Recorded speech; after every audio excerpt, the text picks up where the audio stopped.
What's going on, people of the world? It's the Matt Tack Reap the Harvest Show live. What's going on, buddy? You got a little Roger Federer U.S. Open Championship look today. Dude, I got a strong backhand. You look like you just got done winning the Wimbledon Championship. Yeah, I took it down the baseline and could have won. So transactional versus residual. You want those residual wins. You want those residual wins, not just one win. You want to win Wimbledon every year.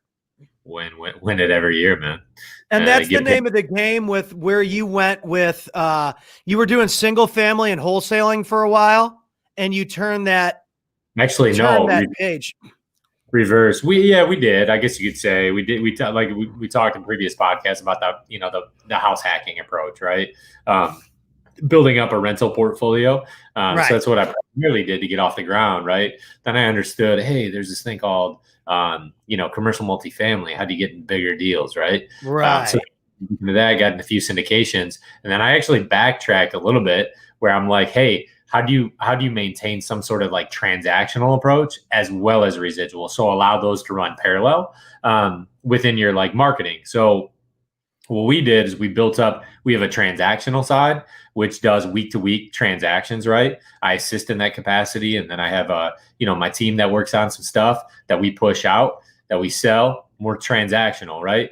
Then we also have the residual side. The residual side is going to be, not maybe necessarily passive in nature. It still might be active, more ordinary income where we have to work for it, but it's going to be maintained, right? It's a big rental portfolio. So it's not like we're huge. We have about 300 doors right now.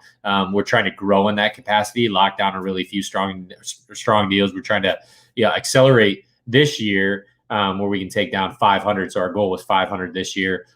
We have a few under contract. Honestly, some might fall out. So you go into it, your due diligence period, knowing that some things are going to fall out. But our goal is to pick up about 500 doors in value add deals. And, that's with a partnership group. So you go in, but the payout's a little bit longer, right? You don't make a whole lot of money on the front side of those transactions. Typically in the general partnership, you might charge a few general partnership fees, but you're not going to make a ton of money till maybe really like 6 months, 8 months, 12 months, even 24 months down the road, depending on the size of the deal. But if you can put the deal together, the payday will come. So those are the little bit more longer cycle deals. We are hyper focusing in our backyard. So we actually started up a new company, LoopTac. LoopTac is going to be hyper focused in Tampa, right? Tampa, Orlando, kind of the I-4 corridor market that we're hyper focusing on, like bigger multifamily deals. And when I say bigger, we'll look at anything 50 doors and up. When we do that, ideally, it's going to be bigger than 50 doors. Ideally, we're looking 100, but it's all about, the underwriting of the deal. If the deal's good and we underwrite it and we like that, it's lucrative and our investors are secure, then we're willing to take that deal down. So we're starting that. We're hyper focusing right in our backyard market, and then more of a kind of a bigger side of that is that in the southeastern market, Cadence Capital Ventures is looking for bigger market partnerships and coming in on other deals. We're also dispositioning a few. So we're dispositioning a few of our multifamily assets in Michigan right now. And man, that's actually taken a lot of work. So even this morning, nonstop phone calls, trying to work through that. So we're doing a lot in that space as far as dispositioning and relocating some monies because we want to get into really more of emerging markets. So we decided that from a growth standpoint, it would be better to be best served in the southeastern market where we're hyper focused. We do like Western Michigan, so we're from Western Eastern Michigan, and we want to focus on that market. So we do have a syndication deal in a commercial strip mall up there. So those are the more what I would consider residual purposes. We look for passive deals as well. So to passive deals to invest in. And then one more caveat that we've taken on the approach of from a passive standpoint, but look for a solid operator. I actually posted on my Facebook page the other day. I have a couple partners that want to come in on Amazon stores. So we're looking at Amazon stores to build those out kind of over the next 2 to 4 years to have a few underneath our belt. So we are looking at that. We think that's a growth market to be in from a residual standpoint. But then what's the transactional piece? What's the quick kind of volume piece? And that's where you'll see kind of me in play, maybe me making some posts about, hey, we got this deal.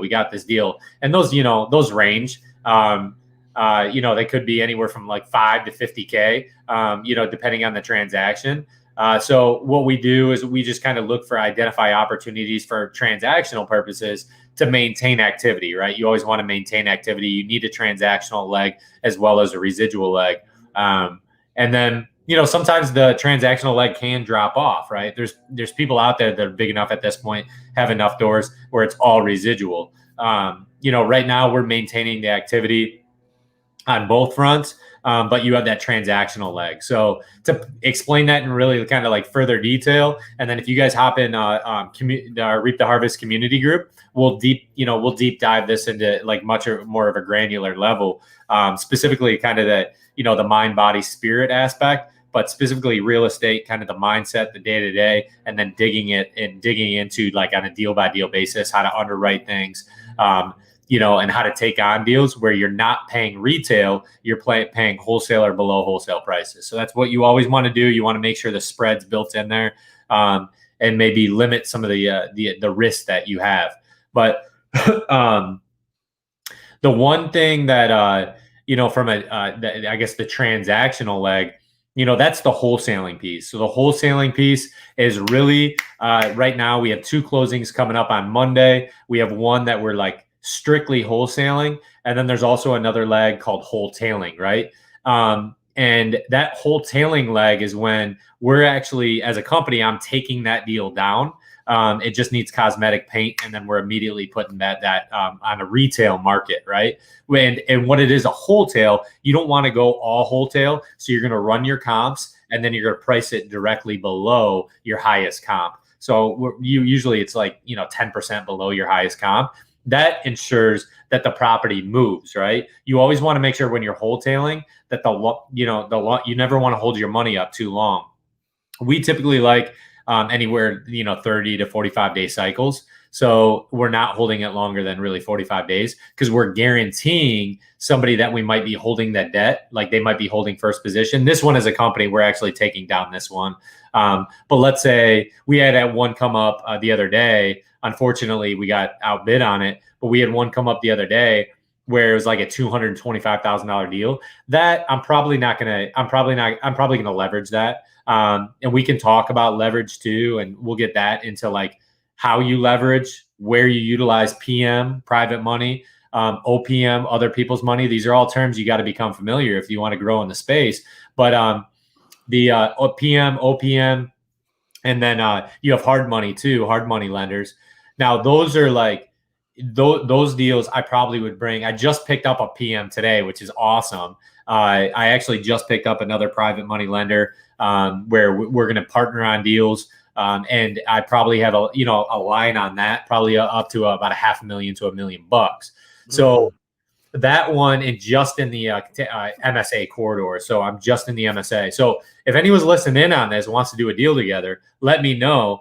We can partner up. I probably have about anywhere from about $500,000 to $1 million that I can deploy that we can actually JV or partner up on deals.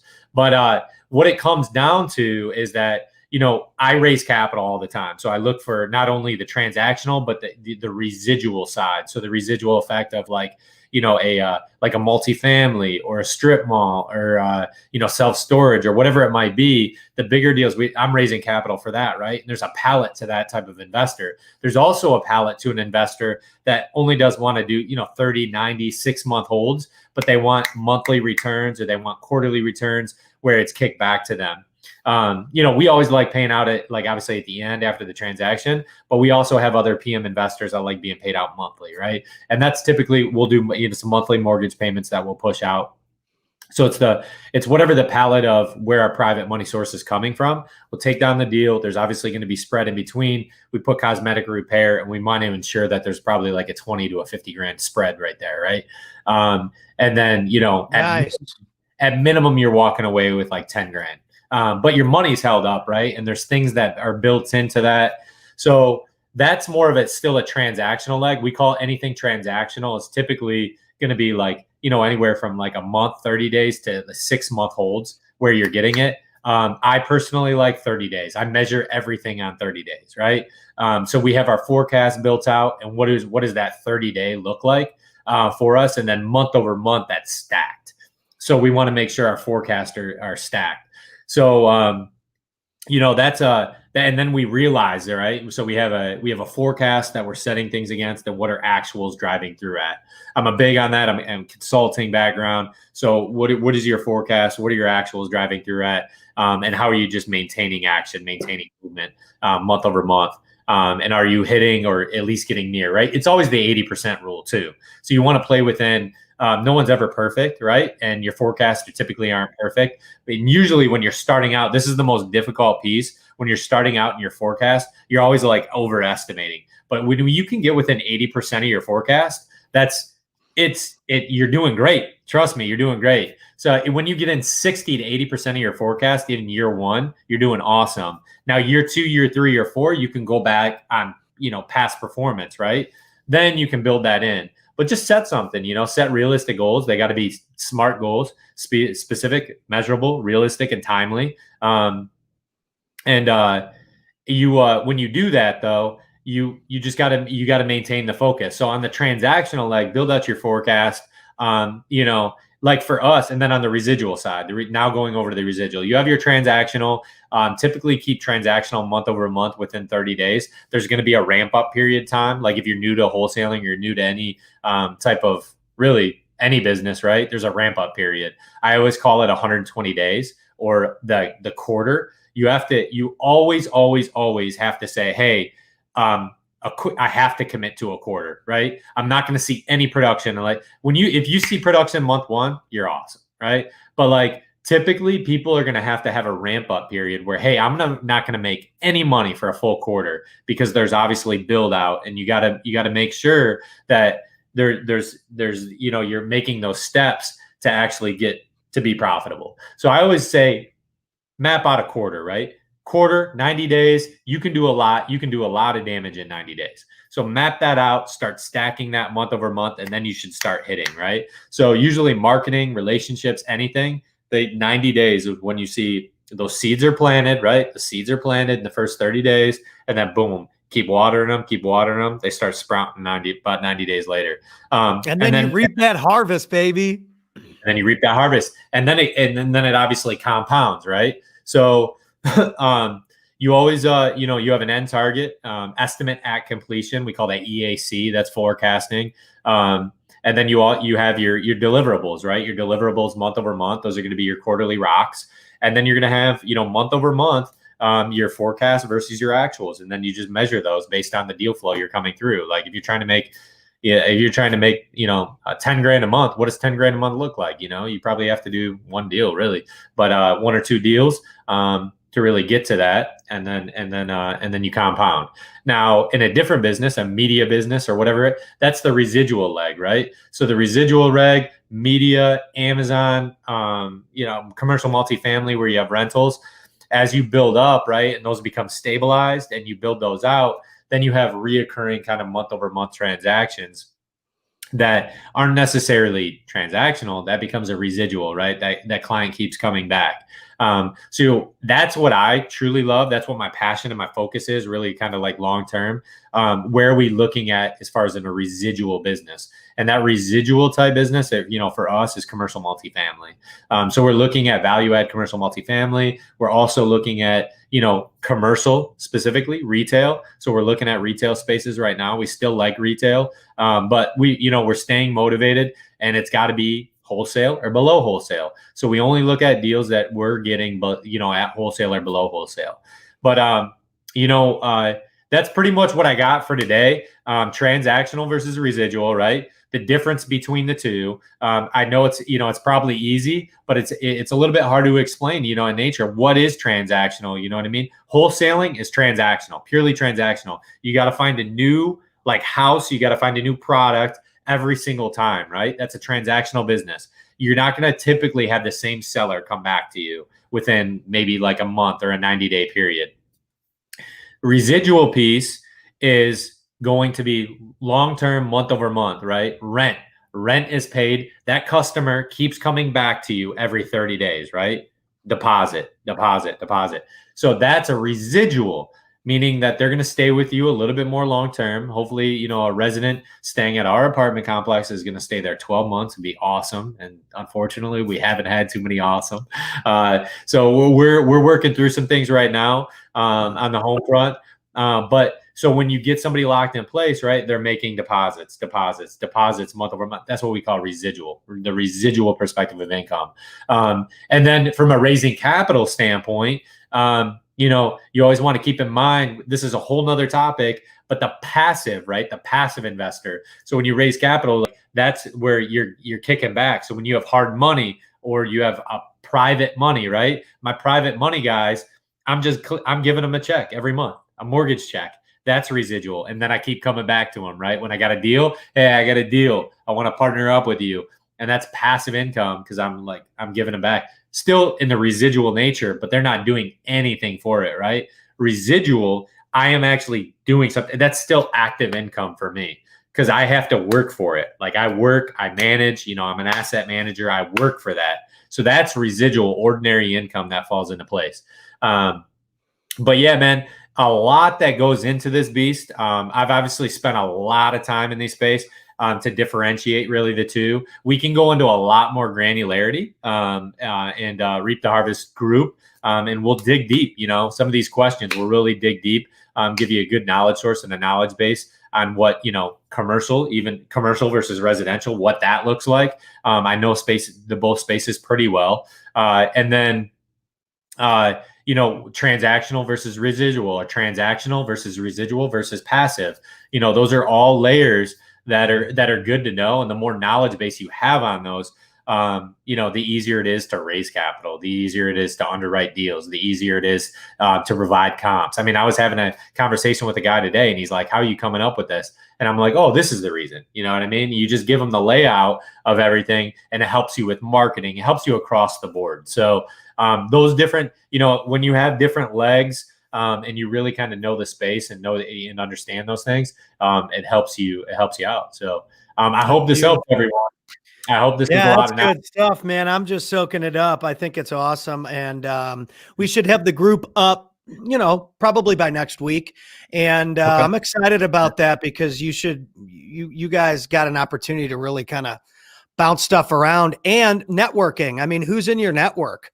Who are you playing on the playing field with? I mean, who are you passing the ball to when you need to get points on the board? Because whoever you're surrounding yourself with, if those guys are putting points on the board, guess how much more likely you are to be successful? Well, a lot more likely because the people that you're surrounding yourself with are top-notch players. So really exciting stuff. It's awesome, man. I know you're a busy man.